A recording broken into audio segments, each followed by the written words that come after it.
All right, folks, so we have rookie defensive back number 32 for the 49ers, DJ Reed. First of all, congrats on a great and healthy season, DJ.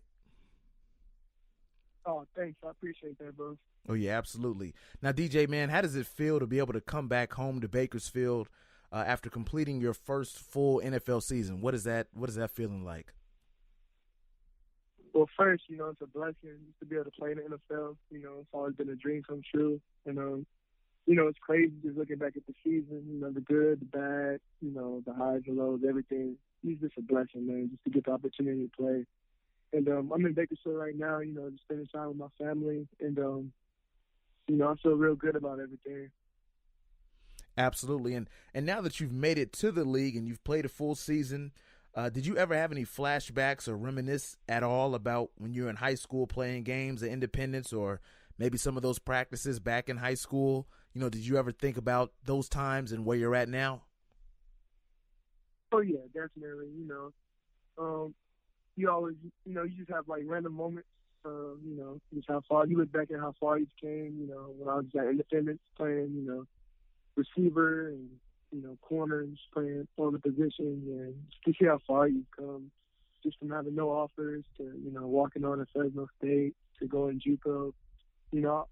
I take time to reflect off of that and, that just makes me, really appreciate the situation I'm in and I'm really grateful for the least. Absolutely. Now coming out of the Central Valley, coming out of Bakersfield, coming out of Kern County, was it a boost to your confidence at all, knowing that, so many D1 and NFL players came out of this area? Yeah, I would say, it's a little chip on our shoulder because, I feel like, we're not recruited as highly as, people from LA and other, bigger areas. So just knowing that I was fortunate enough to, make it out, it does give me, some confidence. Knowing I came out of a small town, Bakersfield, it definitely does give me some confidence. Absolutely. Now, for those that might just be casual fans, some will forget that you actually spent time in junior college before you went to K-State. Now, is it true that when you were at Cerritos that you really did have to share a 2-bedroom apartment with 7 of your other teammates? Yeah, yeah, it was tough. The living situation was, it was crazy. But I knew that my goal was to, leave in 1 year. And, I just had to, make sacrifices for it. So, the living situation was very poor, to be honest. And just looking back at that, too, I'm just very thankful just to have, food every day. I'm just thankful for the little things, just to, be in a nice apartment, to have nice things. I'm very thankful for it all because I look back at those days and I feel like God took me through that. So I'll be able to appreciate, everything that I have now. For sure. Yep. I agree with you. Now, how was that transition going from Cerritos and then having all those D1 offers and eventually ending up at Kansas State? How was that transition and what went into you making that decision to go play up north in Kansas? Yeah, I would say the transition was smooth. And, a big part of it was me going JUCO. But another big part of it was me walking on at Fresno State my true freshman year. So I kind of, already knew what to expect coming to a D1, just how everything is programmed, weights in the morning, school and practice. So I would say that it was pretty smooth. And then going JUCO just made me real hungry, just to be successful, just because I had to go, through another struggle. So I knew that once I got the opportunity to go to a D1, I was going to, take full advantage of it. And I feel like I did that when I was at K-State. And I chose K-State because my cousin went there. And also just because, they were the first big school to offer me. And I kind of based it off of that. And then I would be playing, for Coach Snyder, who was a Hall of Fame coach. So I just, I felt that was, the best situation for me. And as well as, I was going to be in the Big 12 playing against, great receivers, high-powered offenses. So I knew I was going to get chances to make a lot of plays on the ball.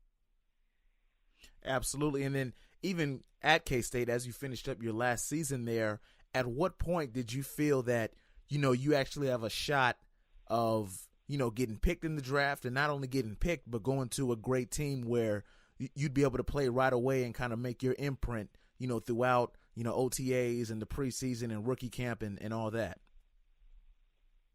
Well, yeah. Well, I mean, I knew I mean, my goal, my whole life has been to get to the NFL. So I knew, my sophomore year, my redshirt sophomore year, my first year at K-State, I had a good season.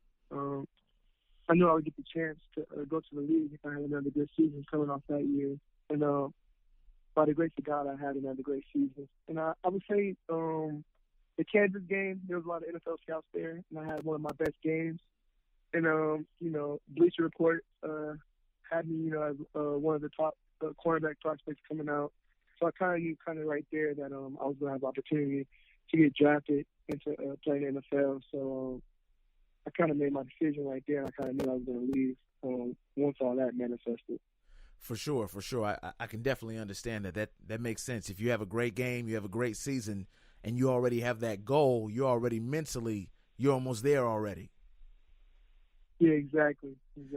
And so when the Niners did pick you and you ended up going up to San Francisco and going into the preseason, what was your thought process like going into, man, this is my first NFL season. I'm officially here. Were you nervous? Were you excited? What was the combination of emotions you kind of felt as the season progressed and realizing, I'm a legit NFL player now? Yeah, I had a lot of moments, but I would just say it kind of really, really woke me up. Like when I got drafted and stuff, obviously I was happy and stuff, but it didn't really hit me. I would say my first meeting, I was sitting next to Richard Sherman, and I was just like, I was nervous for whatever reason. I was sitting by, a legend, a future Hall of Fame player. I was just like, man, I just wasn't talking. I was real quiet to myself, but in my head, my head was spinning. I was just like, I'm really by Richard Sherman. Like, this is crazy. And that was probably my first surreal moment. And I felt like that was probably, I say that was it when I realized that I'm here. Absolutely. And then now that the season is pretty much over now, looking back at it, how do you feel your first year in the league, your rookie season went with the Niners and at your position and, just how the season went for your first time through the ringer? Yeah, I would say, there was a lot of ups and downs with our season. We didn't, get to where we wanted to be, which was the playoffs and the Super Bowl. But this year taught me a lot. I came off, every rookie came off, a whole season. And then we have to get ready for, the combine. And then you're ready for pro day. And then we have OTAs. And then we have training camp. And then we have preseason. And then we have a whole season. So, I mean, it was a lot on my body, which it was for everybody else's body. But you got to play through injuries. You got to be tough. That just comes with the game. And, I just learned a lot. I played, new positions. I played nickel, that was my first time playing nickel, and I played safety, which was my first time playing safety. So, there was a lot of bumps and bruises, but I learned a lot, and I feel like it's going to make me more valuable. And next year, my coaches were telling me that I might be playing nickel and corner and safety. So, just to be valuable, is going to help me in the long run. So I definitely learned a lot. It was like probably the most I've ever learned in football, but I was thankful for the opportunity, and I'm going to just continue to get better from it. Absolutely. That's fantastic. As we bring it to a close, DJ, me and you have both lived in the Valley, have lived in Kern County, have lived in Bakersfield. What is it like now living up in the Bay Area, living in that, different weather and different environment throughout the football season? Do you like it? Are there certain things that you got to get used to, now living up near San Francisco and Oakland and, that northern part of California? Yeah, Santa Clara, well, first, it's expensive, man. The cost of living is expensive, but, obviously, it's very nice. It's a lot of, technology and stuff, which is why, it's expensive. A lot of, it's like the headquarters of Snapchat, Facebook, everything's over there. So, I mean, it's pretty cool. It's pretty chill, but everything around it is nice. But, I particularly like Bakersfield and LA better. That's just, where I'm really at in the off season. But, Santa Clara is cool. I actually haven't been to San Francisco because Santa Clara is where the 49ers are actually located. So I haven't got time to make it up to San Fran yet. But I've heard a lot of good things about San Francisco. So hopefully I get to, make a trip up there in the off season. Yeah, for sure. Now that the off season's here, you got any plans? You big vacations, Bahamas, Hawaii? You got all this time. you got things on your list that you're looking forward to doing now that you got, a little free time before, next season comes around? Honestly, I don't. We were talking about it, me and my teammates, we were talking about it when the season was ending, like what they're going to do. But honestly, I've just been working out with my older brother, Craig Noble, since I've been back in Bakersfield. And, I'm going to keep continuing to do that. And then I'm going to L.A. next week, and I'm going to do the same there and get treatment. So, and this year I'm not going to, take a all-season trip, but maybe later down the road I will. Absolutely. And then lastly, DJ, do you have any words of encouragement or confidence for those who are in your shoes where you were back when you were playing at Independence, or back when you were on your come up and going through JUCO and playing junior college football and then going D1? Do you have any words for them, for those kids that are on their way, or those teenagers, just because you've been there before already and now you've pretty much reached the pinnacle and, you're on your way? What would you say to those kids that are where you used to be? Yeah, I would say a lot of things. I mean, the first thing I would say is just really to, basically just to have faith in yourself and to have faith in God. I would tell kids that, there's going to be bumps and bruises in the road. There's going to be times, where you feel like quitting. There's going to be times, where your parents or, your teachers, your coaches will tell you that you can't, go to the NFL or go be a doctor or whatever the situation is. People are going to tell you all types of things, but it's really up to you. Like, a lot of people will say you can't do anything because they set limits on themselves.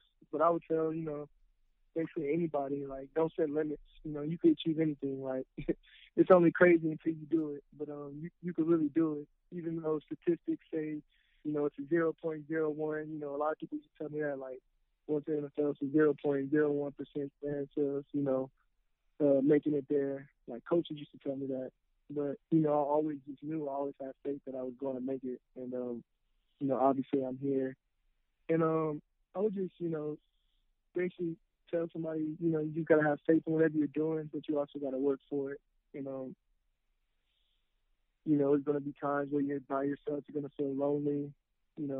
People think success, they just see successful people and they just think, they're just successful, like they made it. But, like, they don't know half of what they have to do to get there. Like, sacrifices, blood, sweat, tears, ups and downs. There's so much ups and downs when you're trying to make it and trying to achieve stuff. And, in this society we live in, people just want the finished product. But, the successful people, they strain and they know that it's a process. And you got to really, embrace that process to get to where you want to get. So I was just telling basically that, just to have faith and to actually do it instead of, being lazy or whatever the situation may be. Just go do it. And even if you don't make it, you go out there and give it all you got. You'll fall somewhere close to where you're trying to get to. So overall you'll be successful if you do that, I feel like. Absolutely. DJ Reed, hey, man, I appreciate it. We go way back, us and our families. And, man, it's dope to be able to reconnect and, both of us in our careers being able to, do something like this. I definitely appreciate it, dog. Oh, no problem, bro. No problem.